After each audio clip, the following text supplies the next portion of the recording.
This is a very random video that I shoot for Italians. Ciao a tutti, io sono Mary Jane. In questo canale di solito parlo di come viaggiare in maniera super economica, perché questo è quello che faccio, io viaggio full time e quello che mi interessa maggiormente è andare a fondo nelle culture dei posti che visito. Il mio canale è in inglese, però oggi ho pensato di fare questo video davvero in maniera abbastanza casuale, perché so di non avere un accento italiano quando parlo in inglese. Tutti me lo dicono, nessuno è capace di riconoscere la mia provenienza quando parlo in inglese e quindi ho pensato di fare questo video con dei consigli per chi tra voi italiani vorrebbe migliorare il proprio accento e lasciare un po' andare questo modo di parlare molto maccheronico che di solito abbiamo quando parliamo inglese. Wow! È davvero facilissimo fare video in italiano piuttosto che in inglese. È il primo video in italiano che faccio e è una bella scoperta. Allora, prima di partire con i consigli pratici, super pratici, che sono quelli che vi darò, vorrei dire due cose. Primo, che non serve la grammatica per avere una buona pronuncia. Infatti io credo che il modo italiano di insegnare le lingue sia del tutto sbagliato, sia proprio noi facciamo l'inverso, impariamo prima la grammatica, poi il vocabolario, poi la pronuncia, mentre secondo me andrebbero imparati prima il vocabolario assieme a una pronuncia corretta e solo in un momento successivo la grammatica. Secondo, per avere una buona pronuncia in inglese è fondamentale, così come con ogni altra lingua straniera, avere un contatto diretto con la lingua. Quindi sto parlando di film, radio, musica, video su YouTube, se ovviamente non si può andare fisicamente nel paese e passare del tempo lì, o altrimenti se non si può ospitare qualche magari studente in scambio da quel paese a casa nostra, che ovviamente sarebbero le cose migliori da fare, avere una persona in carne ed ossa vicino a noi.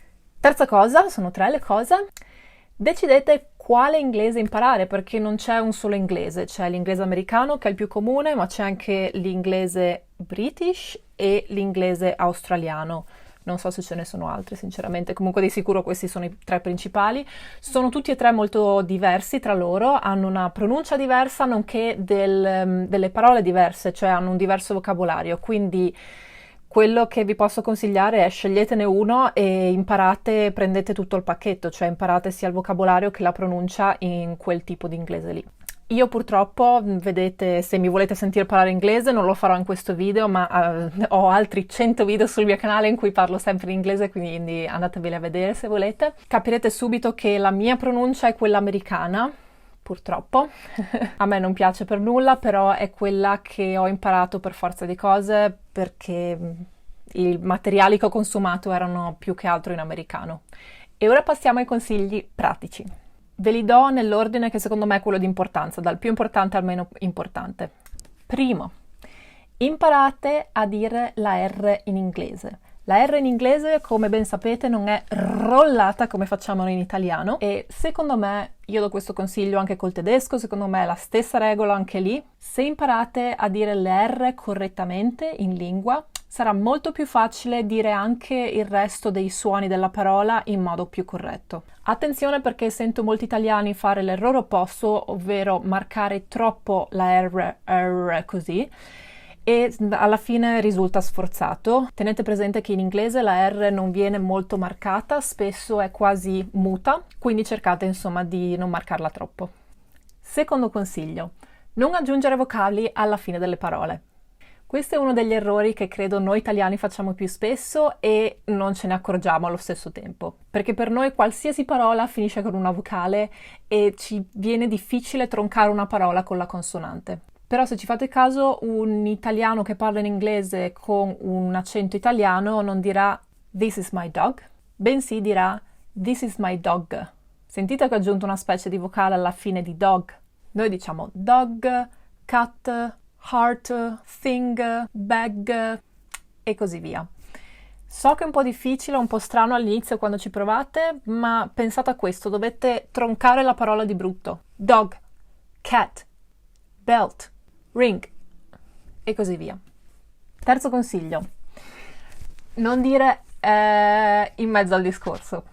Dai, questa è una cosa che facciamo tutti. Quando non sappiamo cosa dire, mentre stiamo pensando alla prossimo pezzo di frase, Noi tendiamo a soffermarci pronunciando una vocale, per qualche motivo facciamo questo.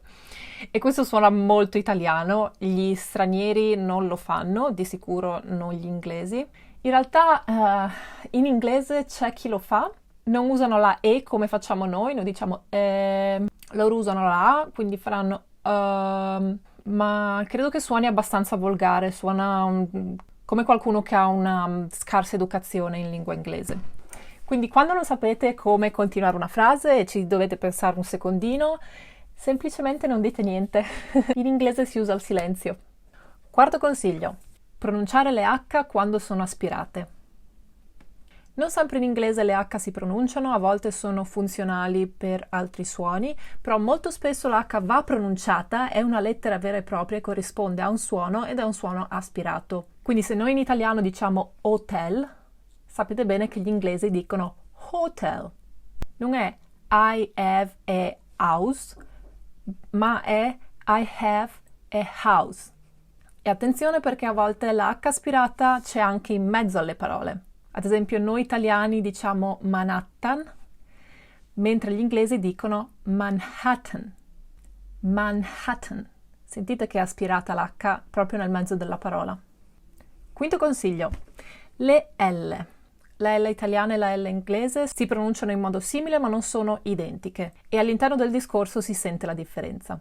Noi pronunciamo la L con la bocca molto stretta, L, mentre gli inglesi aprono in qualche modo la bocca come facendo una caverna dentro la bocca, non so come spiegare, quindi dicono al, l e non l, l. Quindi non è label, non sembra neanche una parola, ma è label. Non è love, ma è love. Non è all of us, ma è all of us. Sentite come cambia?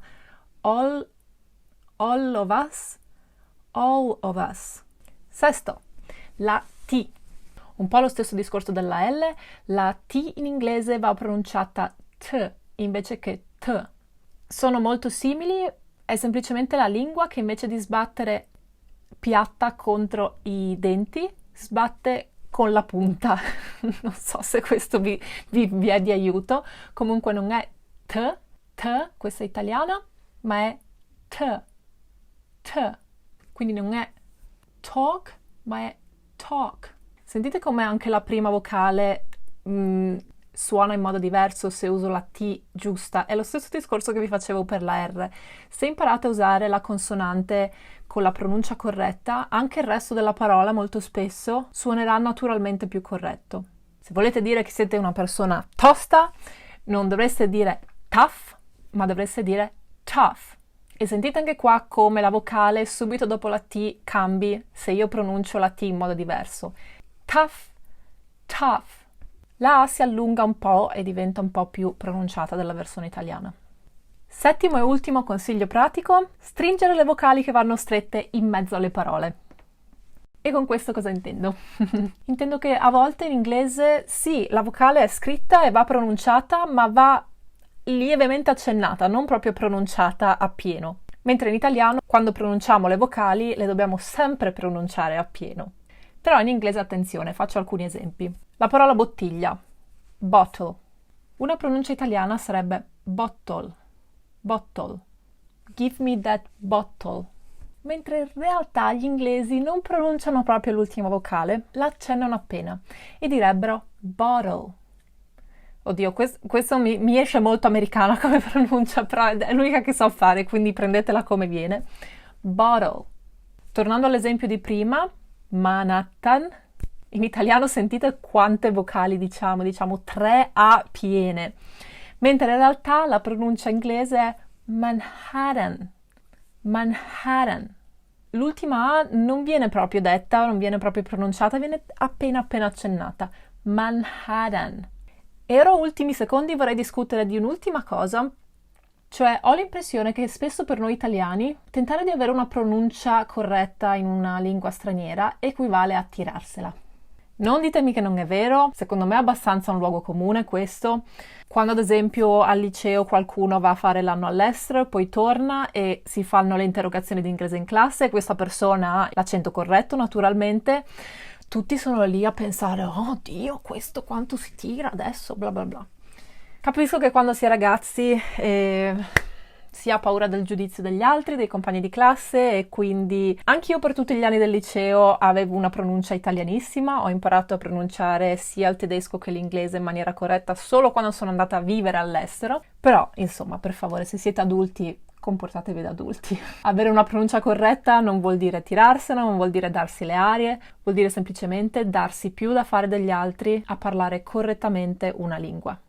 Io spero che questo video possa essere d'aiuto a qualcuno. Non ho molti italiani tra gli iscritti al canale perché parlo principalmente in inglese, però se volete imparare l'inglese meglio, il mio canale potrebbe esservi d'aiuto. Io sono una nomade digitale e viaggio molto lentamente in giro per il mondo. Di solito faccio couchsurfing o aderisco a programmi simili dove posso trovare alloggio gratuitamente. Se siete interessati al couchsurfing, ho fatto un'intera playlist di video informativi a cui ne aggiungo man mano, in cui cerco di dare tutti i miei consigli su come usarlo al meglio e trovare qualcuno che ti ospita o come iniziare a ospitare tu stesso. Quindi se vi possono interessare questi argomenti, iscrivetevi e cliccate sulla campanella per ricevere le notifiche dei nuovi video che posto.